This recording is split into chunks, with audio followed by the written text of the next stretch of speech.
Thank you so much for having me, and I want to thank Jer from Cardigan, Nicole from Vermont Academy, Carla from White Mountain, um, Donna from Dublin School. If there's anybody I'm missing, please let me know for helping us to organize this event. I think it is a wonderful thing that we are having an event, particularly during Black History Month for African American alumni and alumni of color more generally. Um, just a very small correction to what Jerry said. I am a professor at Fordham and an affiliated faculty member at Penn State, where I was previously a faculty member and a dean. But just recently switched to Fordham. So I'm actually talking to you from New York City.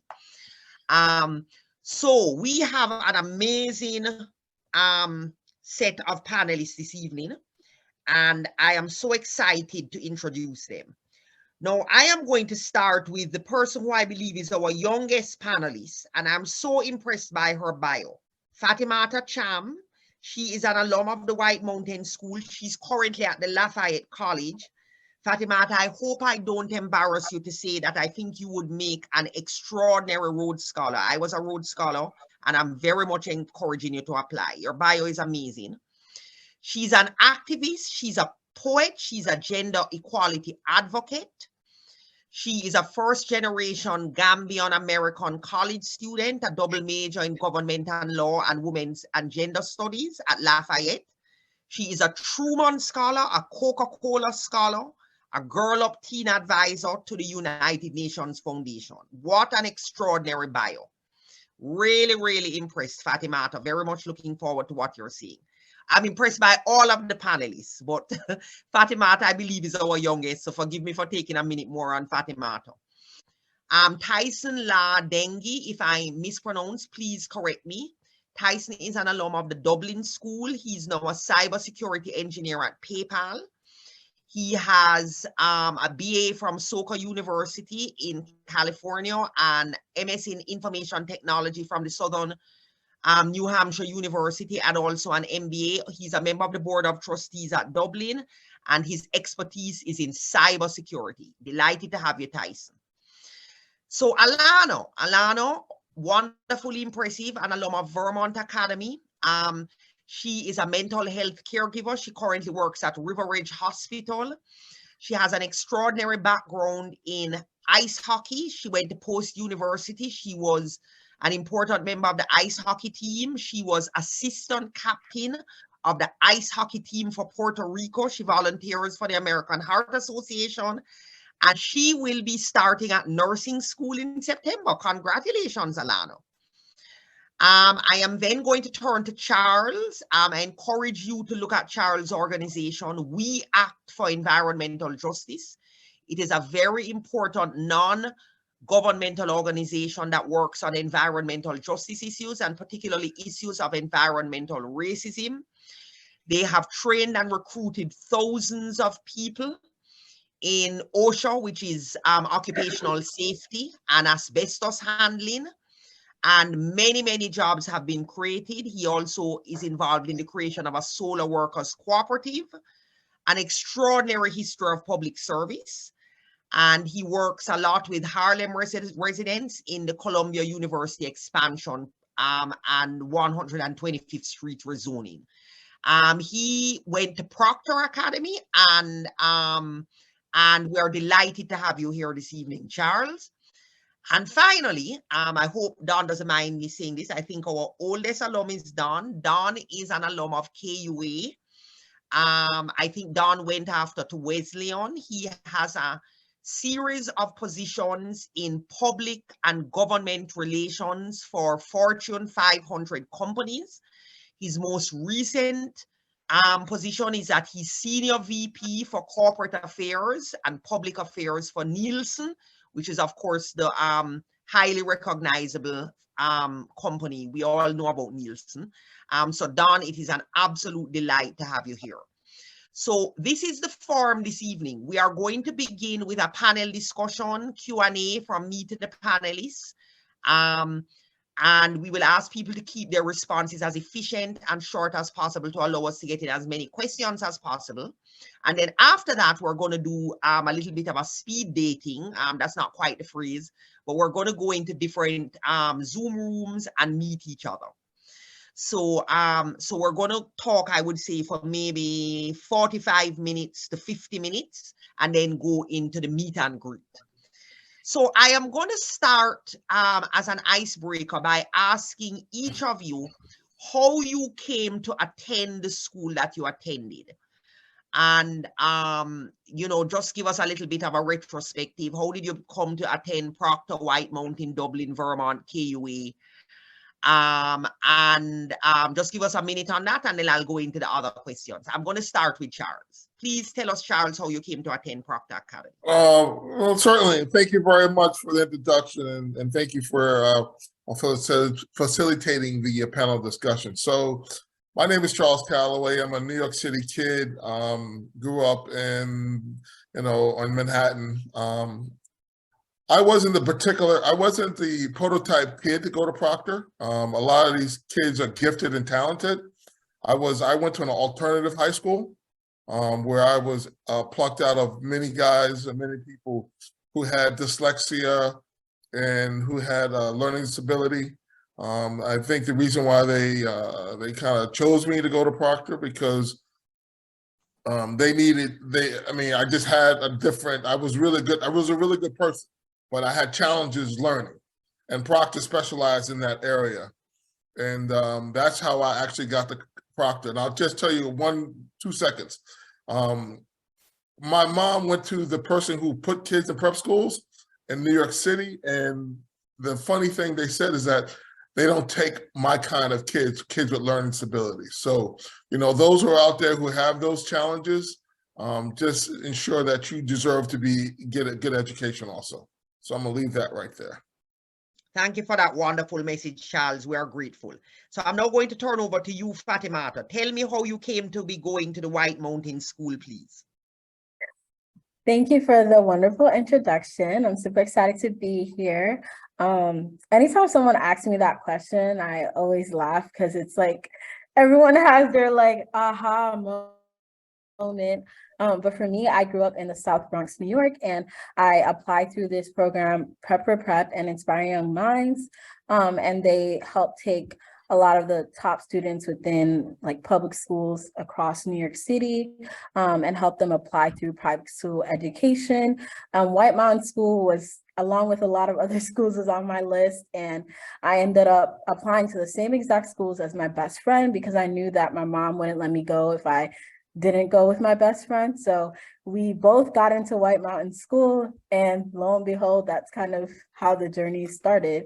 I ended up attending the school, touring it with my mom and my best friend, and we went through our 4 years at White Mountain School, and now I'm here.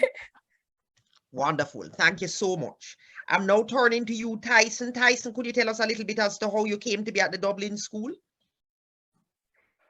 Thank you, Eleanor, and hi, everyone.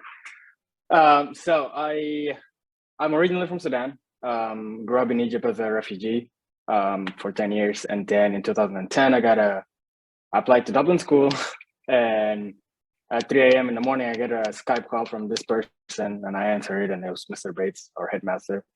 And we just talked for a little bit, and then 2 weeks later, I get an acceptance letter from Dublin. So I got a scholarship from Dublin, and then arrived in the US in 2010.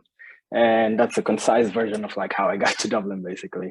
So yeah, I moved here when I was 15, but my family still lives in Egypt. So you were accepted to the Dublin School from Egypt? Yep. Oh, wow. Yeah. That's an extraordinary story. Thank you so much for sharing. You're welcome. Yes. So Alana, I'm turning to you. Could you tell us how you came to be at the Vermont Academy? Sure. Thank you, Eleanor, and I'm really excited to be here as well. I went to a junior boarding school in Connecticut where I grew up, and really easy story. We have a secondary school placement. I applied to a bunch of different schools, and VA was the best fit for me, so I ended up there. Okay, wonderful. Nice to meet you. And then Don, could you tell us how you came to go to KUA? Good Were you evening. one of the early Black students? Just based on when you I graduated, do you was. mind me asking, Don, were you one of the early Black students at KUA? I was one of the early Black students. I was not offended, Eleanor, by your reference to my age. I think that's a good thing. Forgive me, That is John. good. I'm being very Jamaican. Yes. In Jamaica, we would call it gray hair, and gray hair means you're distinguished. You have Well, life experience, so it's a as long compliment. as there's the little hair that's left, I will do that. First of all, it's fantastic to be here with everyone. One of the great experiences. I will have my 50th reunion at KUA this summer, and one of the great things that post KUA experience has given me is the opportunity to connect with so many independent school students of color over the years, to see the amazing achievements. It's almost unbelievable to me to see what's happened over these 5 decades that I've been out of there. But to shorten my story, I grew up the South Side Chicago in a public housing project. My father worked on the railroad as a chef. My mom worked in various jobs, but she was mainly a housekeeper because she had 8 kids. I was a recipient of one of the scholarships through the A Better Chance program, which has helped so many kids enter boarding schools in New England throughout the country. I went to KUA. It was a school that accepted me, and I went there. I was there for 4 years. It was the life-defining experience for me. I've been on the Board of Trustees this is my 3rd term. Being on the board, I'm very close to the school. I'm a huge believer in independent schools and the values they have, particularly given the opportunities that came to me and to other kids of color. And again, so happy to be here. Wonderful. Thank you so much. So the next question I'm going to ask is for you to tell me a little bit about your professional trajectory. I want you to tell me a little bit about, you know, having left your schools. Give me a 1-minute summary of what you did after you left to get to where you are today. I think that will be most useful for the alums of color who are on the call. So Charles, I'm going to start with you. In 1 minute, tell me how you got from, Ithaca College to where you are today. Yeah, the challenge for me was when I left college and went to Proctor, I had to find something that fit my skill set. I'm naturally an organizer. I didn't realize that for quite a few years. A leader at heart, looking at my community as an important part of who I am. I kind of learned those skills at Proctor and developed them, and had a great community when I was there, and kind of wanted to replicate that in my life. And it took me some time to figure that out. I think in 2001, I really found We Act, and I needed an organizer. I worked various jobs before that. I did a lot of work on community-based organizations, CBOs, but when I found We Act and I became an organizer, it kind of allowed me to use all my skill sets and helping people to improve their lives around environmental justice, environmental racism.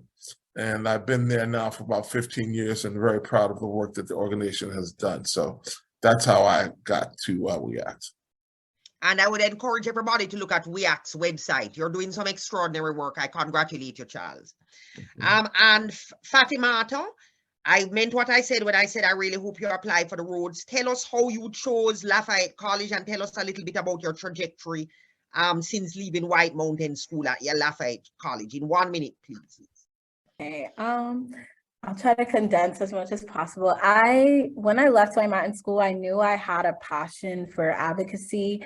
And so immediately when I got to campus, I wrote up a proposal to start my own Girl Up chapter here at Lafayette.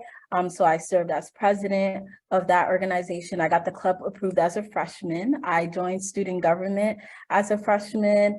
I then also set up a meeting with the president of my college to address some of the issues that I was already seeing as a freshman. And that kind of led me into this world of advocacy for students of color here on my campus through student government. Now I currently serve as student body vice president. I did a lot of public service work within the Lehigh Valley representing communities of color and spreading awareness about domestic violence.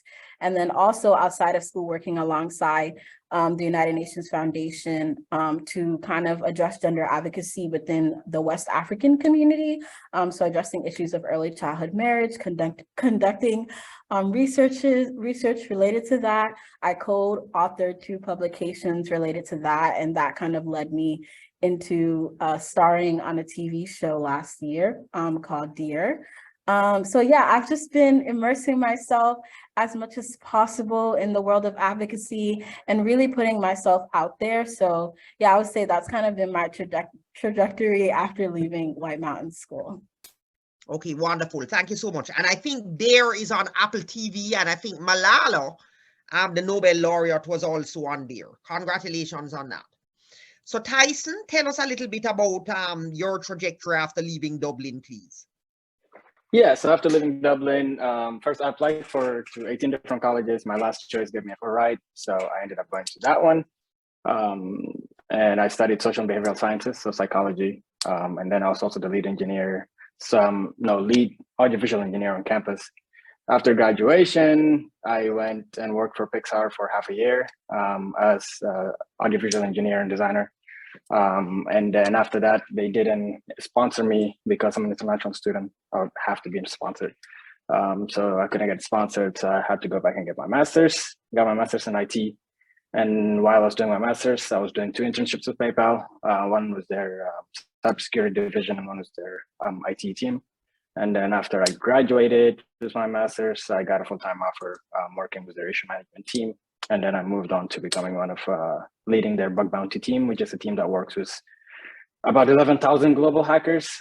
So it's a pretty fun gig now. Explain to me why, what does it mean to work with hackers? Could you explain that to me, please? Yeah, it's actually fun. So ethical hackers that we work with. So basically we have a portal where it's open to the public. They can submit any kind of issues with the application. If they have there's any bugs within the system, and then they submit reports to us, and then we base the reports based on criticality from 0 to 10. And then we pay them accordingly. If it's a 0, is it like a 1, we pay them $100. If it's a criticality of 10, they get $30,000.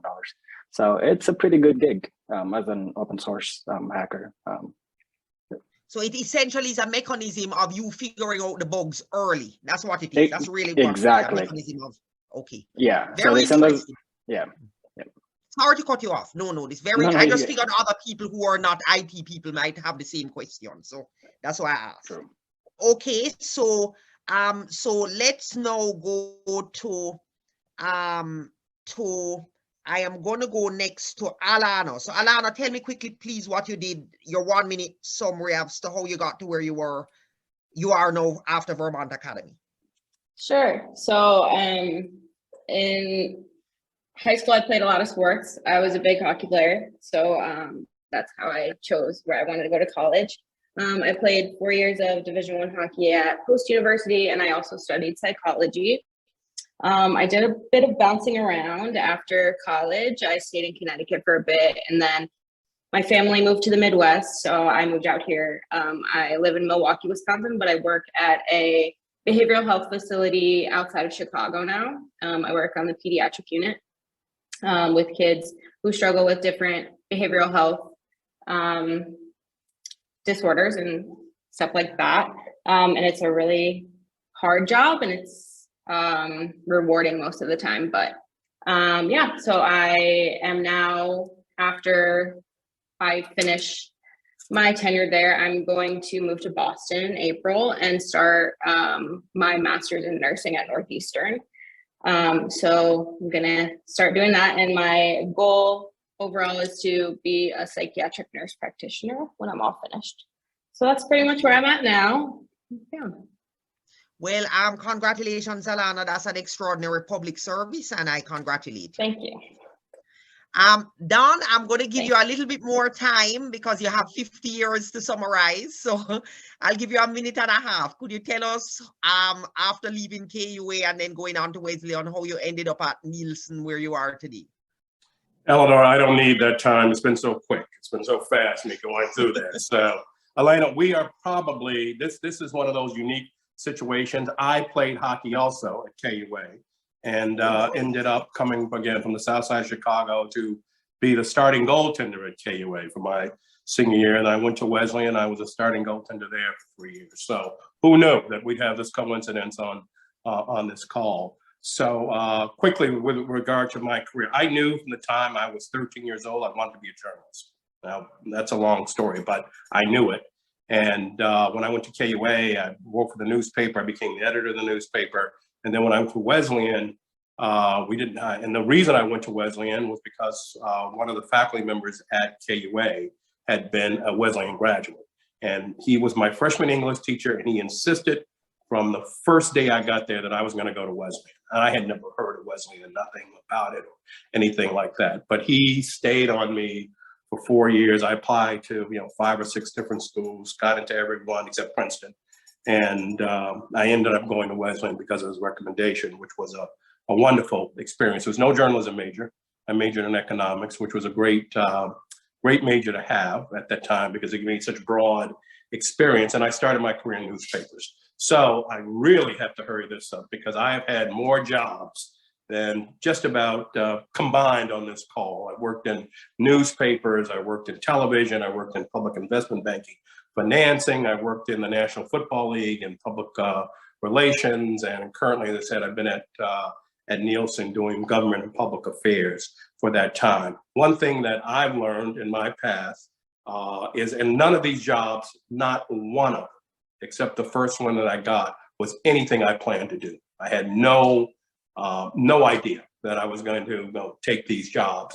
They came, they were great jobs. I loved them all. They were great experiences. So I tell younger people that the chances of you ending up doing what you think you're going to do when you leave college, probably very nil, because I see that experience along the way. So it's been a great experience, and the part about how it connects to KUA for me was that even at that time when I was at KUA, one of the themes that we had was that learning is a continuing process, that it's always going to be the most important thing to you going forward. So as you look towards college and then beyond, you don't have you take a course and you end it, but the course really never ends. You can always, there's always things that you'll learn more about as you go along. So continue to keep your eyes and your ears open.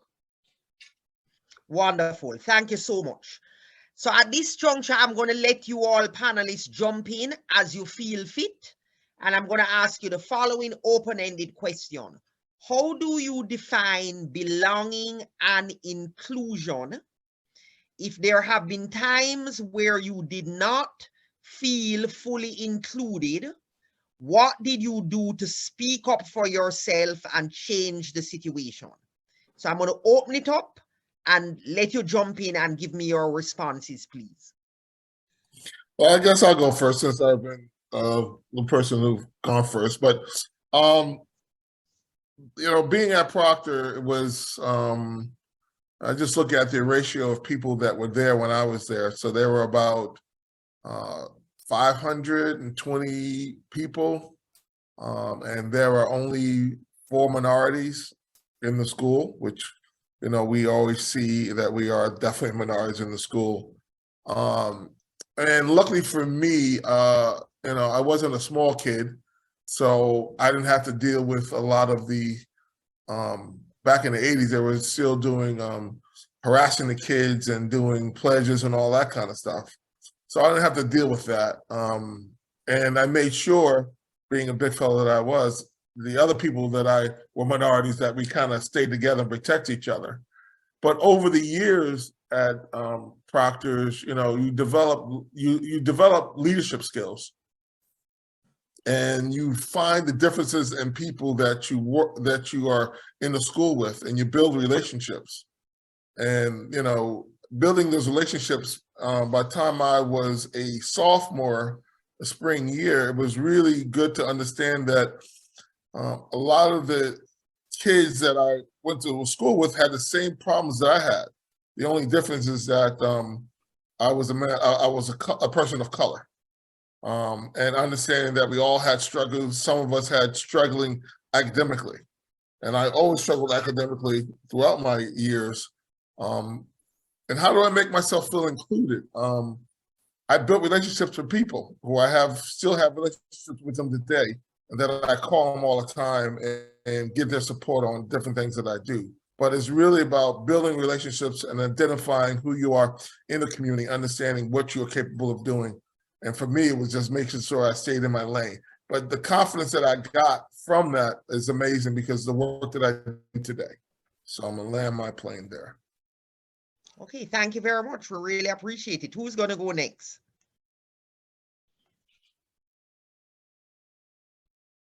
Don, can I call on you? Sure, absolutely. I went on so long, I figured I'd shut up for a while. But I'll pipe in on this, and this is timely for me because I mentioned I'm on the trustees at KUA, and we had a retreat 3 years ago now. It's been that long ago. Defining the school's mission, and in the end, we settled on one of the themes is belonging. And my experience there was highlighted by a community where I really felt that the faculty and the staff wanted me to succeed. And because of that, I felt like I belonged there. And my part in doing that and making that happen was to look, listen, and learn. And that's kind of what, if you're there, as Charles said, I forgot, Eleanor, early on, you mentioned I was one of the early Blacks. I think I was the third or fourth Black student at KUA. The ABC program I was in at the time was in year 6 at that time. So it was in my class, we were all boys. We only had 75 kids in the class. So I was the only Black kid in the class. So I was there, I was seen. But I recognized what a unique opportunity it was for me, but being different.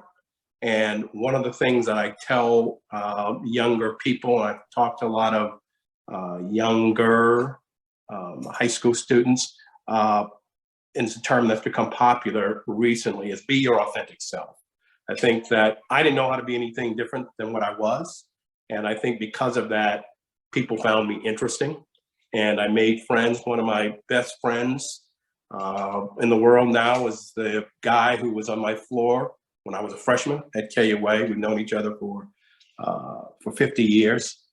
And he was one of those persons who just kind of taught me, you don't have to be anything. And that's kind of hard when you're a teenager. You try to be something that you may not be.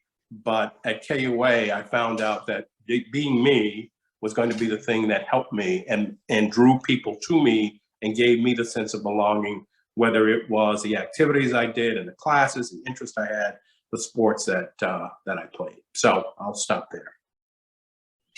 Thank you so much. Alana, Tyson, Fatimato, I'm giving you an opportunity in case you want to jump in. No obligation. I have plenty more questions.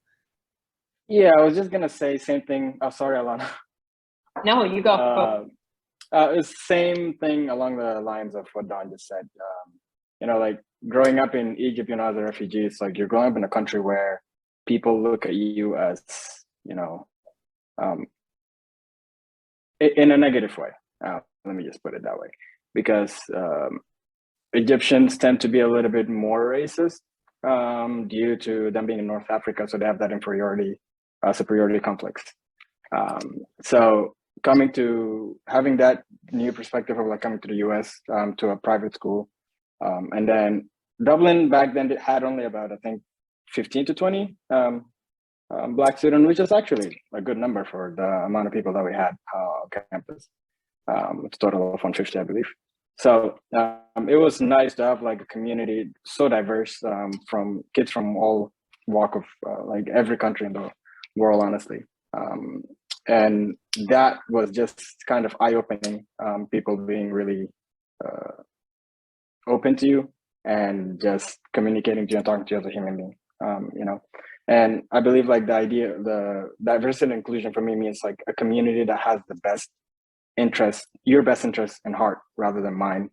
So I'll just leave it at that. Okay. Alana, I didn't mean to cut you off. Please go ahead. Okay, of course.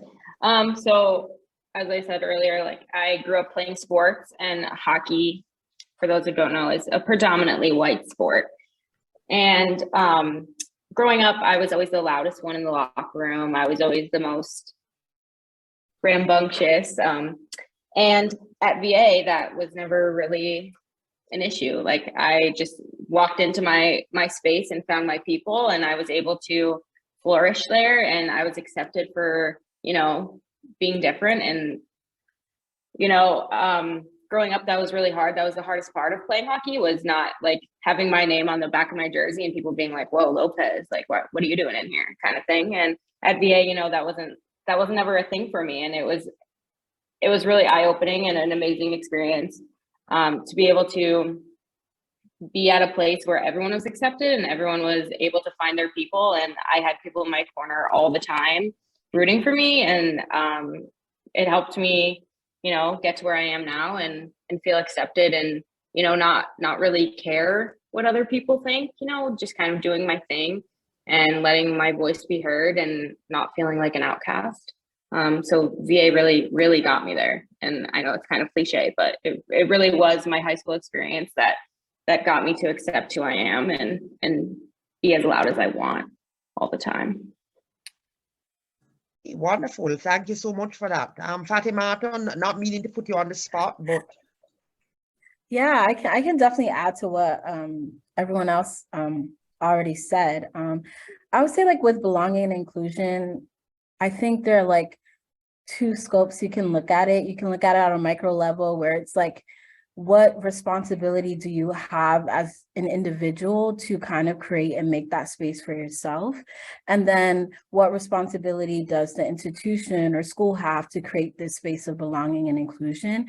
And I know for me personally, like through my journey at the White Mountain School and after the White Mountain School, I had to really learn to just kind of exist in these spaces authentically as who I am, because I can't fix someone's uncomfortability with me. I can't fix the fact that because of my outer appearance or like my religion that makes you feel uncomfortable. I can't fix that, but me expressing who I am authentically can help to create that space of belonging. Because at the White Mountain School, I was one of 2 Muslim students at the time. And so there weren't a lot of Muslim students there. People would ask me questions about my hijab all the time, but I kind of learned not to take those questions out of like in a negative way, but in a positive way. So I worked with my guidance counselor to start affinity groups on my campus. So it's just, how are you actively creating these spaces and not just like wallowing in like a negative light, but how can you turn it into a positive? So when I think of belonging and inclusion, I kind of think of like, what responsibility do I have as an individual create that space? And then also, what can the school do to do that as well? Okay, wonderful.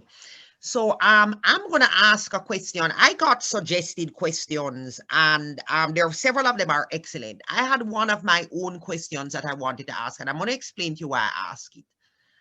So I find that when I look at my own career, I've been a university professor. I've had a background in the private sector. I've been a dean. One of the universities I was at is the 9th largest university in the country. And when I think about my own career, I think the schools I went to and the alumni networks have been extremely helpful to me. And that is true of my high school, true of my undergraduate, true of law school, true of graduate school. And so I wondered whether any of you had been able to utilize your alumni networks at Proctor, White Mountain, Dublin, Vermont Academy, KUA, or at any of your other schools, Ithaca, Wesleyan, Lafayette, any of the schools, and whether or not you have any advice as to, everybody here is one of what I would call the 1%, maybe the 0.1%. You have had the opportunity to go to very elite schools, elite independent schools. And, you know, that really gives you access to a set of opportunities that not many other people have access to. And so I wanted to ask you whether you could think of specific examples where you had been able to utilize, leverage those networks in your professional career, or to advocate for issues or causes you care about, and any advice you had in that regard. And again, I'm going to open it up. Please jump in, the panelists. Well, I'll start since I'll go ahead. Please. Yeah, I'll start. Yes and no, Eleanor. So when I think about the networks, I think about my high school. No, there were no professional connections that I made to folks at my high school, but life lessons, a lot of those, right? From the experiences of my friends who went through different stages, either when they went to college and we stayed in touch and they were having issues, or when they started their first jobs and they were having issues. Having those friends was a resource for me. Just learning about the good things they did and the tough times they went through. So I always value that, and they have made some important changes in my life. Professionally, yes. After Wesleyan, I lived in Boston for 23 years. People who I were connected with at Wesleyan connected me to nonprofit boards, which were great experiences for me along the way. And my current job, one of my good friends from Wesleyan who had pitched me to come work at Nielsen 4 or 5 times. And I finally went and had the interview. And yes, that was definitely a connection that got me. He was the president of one of the divisions at Nielsen. So that was a professional connection. I didn't aggressively seek it, but it was a reason why I got to where I am now professionally. Okay, thank you. I really appreciate it. I see some younger people on the call, including some young men from Cardigan who I know. So that's one of the reasons I asked that question, because I also wanted some advice for some of the younger people on the call. So who else wants to jump in now after Don? Anyone else? No. Any takers? Yeah, I'll go. I think that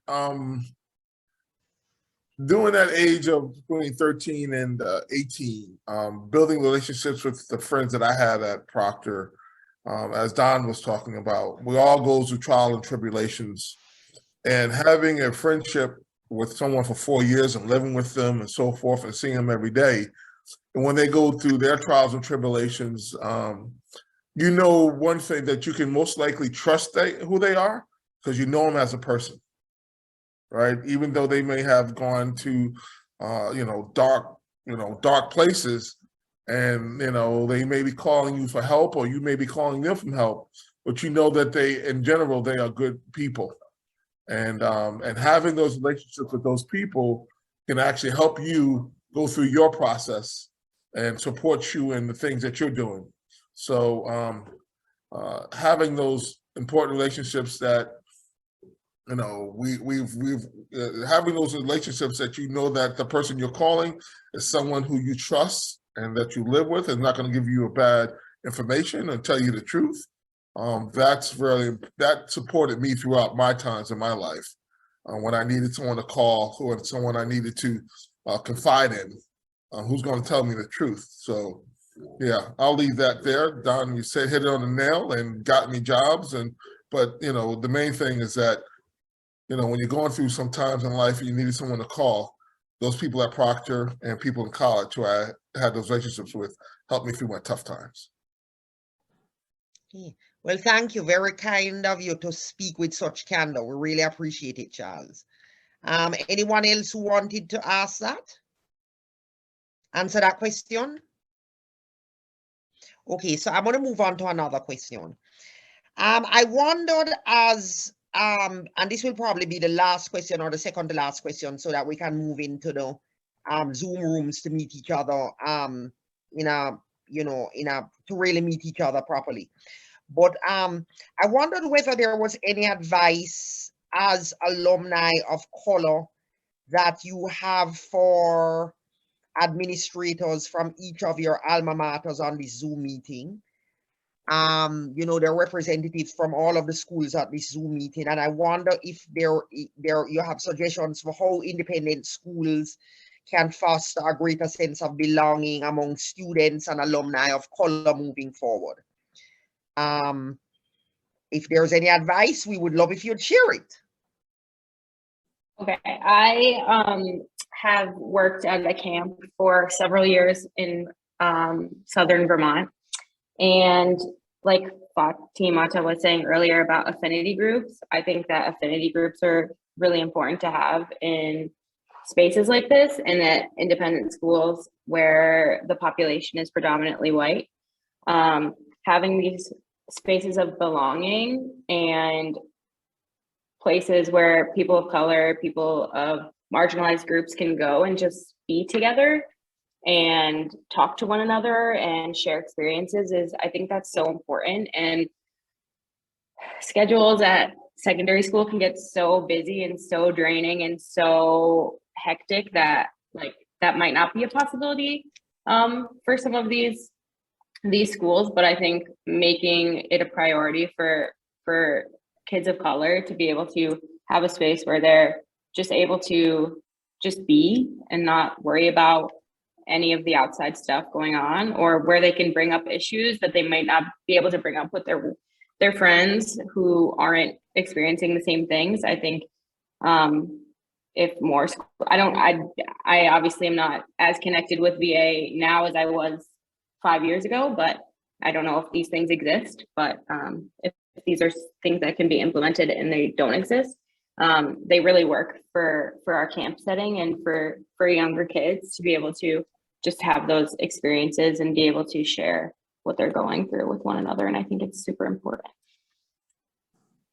Okay, wonderful. I'll pipe in for just a second. We at KUA are in the process of retaining a dean for DE&I, which our new head of school started looking at when he arrived about 4 years ago. And it's been a deliberative process, lots of discussion about that. And there is unanimous feeling on the board, I think among the faculty and the administrators, that this is something that we should do. So I hope by our next board meeting is in April that we'll have that person selected and they'll be there. I think this is going to be a tremendous advantage to the school that will happen, both programmatically. And then one of the things that I think we all probably share in that boarding school experience is that there's a faculty member, a faculty spouse, an administrator, there's someone there who was the adult, who was a person you could turn to and you felt comfort with when you were facing those issues, which we all do. We didn't talk about racism or other sexism or other issues. It happened to all of us, I'm sure, in one form or another. But having, and I was fortunate because there was that person for me, having a position, an institutional structure for that, I think is very good. So for the other schools who are on this call, you may have that now. I don't know if you have it now, but if you haven't, I think based on our experience in preparing for this, that's something that you should consider. Well, thank you very much, Don. I think that's good advice. I have an experience with another junior boarding school. One of my other children is a girl, so she didn't go to Cardigan. She went to another school called Fay, where we have hired a dean. I'm on the board of trustees at Fay, and we've hired a dean specifically for DE&I. The title is a little bit different, but it's essentially the same position. And her current school, which is an independent high school, a similar position has been created. So I think that's excellent advice. Thank you for that advice. Is there anyone else who wanted to jump in? Yeah, I'll jump in. I was very fortunate to actually go to Proctor. Then I did a year as a teacher at Proctor. And having that experience on both sides, I think is really important to encourage independent schools to have faculties of color on their campuses. I think that's very important in helping kids identify with issues of their racial stuff. As a faculty, I didn't truly understand the complexity of things that take place at a prep school at the staff level. But as a student, I was able always to work with somebody on the staff who always was there to hear my cry or hear my plea. But as a faculty member, we also got to ensure that it's kids able to see themselves as a person on the campus, and maybe they can gravitate to them and identify with who they are. Okay. Well, thank you. Thank you very much. And so what you're saying is after you did Ithaca College, you went back to Proctor Academy to teach for a little bit? Yes. Okay. That's wonderful. Absolutely. What an extraordinary service. That sounds like a great idea. If there were alums of color who are willing to spend a little bit of time as faculty, that's also a great idea. Thank you for sharing that experience. And your broader point about the importance of faculty of color, of course, very important. Was there anybody else who wanted to jump in? I'm going to close up shortly so that everyone can get into the different Zoom rooms. Anyone else who wanted to jump in? Sure.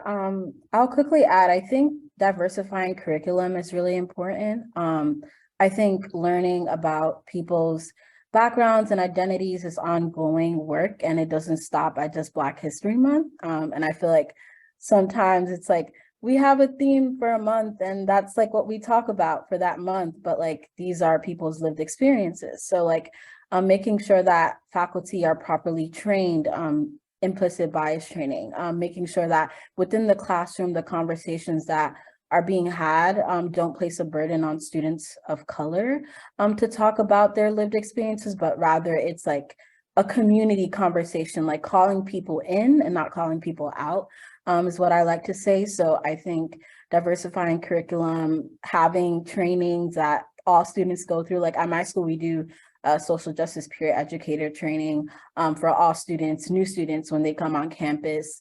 So everybody's at least has a good general understanding of what multi-competency is and like what it looks like in the classroom, like how to have a conversation with a peer from a different continent as you, from a different country as you, because a lot of these schools do have international students and their experiences are just as valid. So yeah, I think looking at curriculum, making sure that, you know, these things are being implemented within the classroom and outside the classroom is important. Okay, thank you very much. I am going to Tyson. Did you want to add anything? If not, I was just 20 seconds. I was just going to add a small point to Fatima's point, which is an amazing point. To add to it is just the idea also of, you know, specifically with Black kids, right, in school, it's like their history shouldn't be defined by only slavery, right? There is other great African leaders who lived before even the time of slavery. So it's like adding that to the classroom, like, so you have a figure that you can look up to, because I did not have that or saw that in any of the history books here. So it's like what I saw here in the US was like most of, you know, Black history is just defined by slavery. It's like, you learn about slavery, and that defines you as a kid. And then you grow up, you're like trying to battle, you know, growing up and trying to like figure out, okay, how do I not become a slave or not become like the idea of like, I have to get out from the idea of like thinking that my history is tied only to slavery. So I think just adding that factor of like, you know, there were African leaders who lived that were like really great back in pre-US history. Adding that there gives some kind of different perspective. I'll leave it to that. Could I add one thing? I'm sorry, guys. Yes, please go ahead. Please go ahead. I'm Malik Harvey. I'm taking over Darius' computer. I'm dorm parenting right now, but I work at Cardigan.